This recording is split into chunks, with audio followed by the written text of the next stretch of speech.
হোস্টেলে একা একা থেকেছি, এখন আমার চাকরি হয়ে গেছে। তুমি এখানে কেন একা পড়ে থাকবো বলো তো? আমার সাথে যেতেই হবে। সরকার থেকে একটা কোয়ার্টারও দিয়েছে। কিছু করার পরেও যদি মাকে আমার সাথে না রাখতে পারি, তাহলে আমি কি করে শান্তি পাবো বলো দিন? তুমি একটু মাকে বুঝে বলো না নানি। আমি কেনে কেউ ওকে বুঝে ওই গ্রামে পাঠাতে পারবে না। কেন? কি এমন আছে ওই গ্রামে? ওই গ্রামে তোর মার বিয়ে হয়েছিল, আর সে ছেলে এই তো কাবিনের টাকা এক্ষুনি বেরিয়ে যাবার শিখি। এ বাড়িতে তো ছায়াও জন না পড়ে। আপনি আপনার ছেলেকে একটু বোঝান না।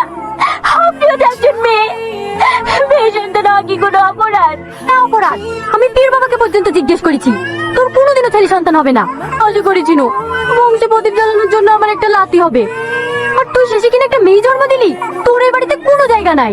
এই মেয়েটা একদিন বংশের মুখ উজ্জ্বল করবে। একটা মেয়েতে করবে বংশের মুখ উজ্জ্বল, কত দুদিন বাদ দিবি করে পরের বাড়ি চলে যাবে। তো কথা বলে কি দরকার মা? ঘর রক্ষাতে পারছি বের করে দাও। ঠিক আছে,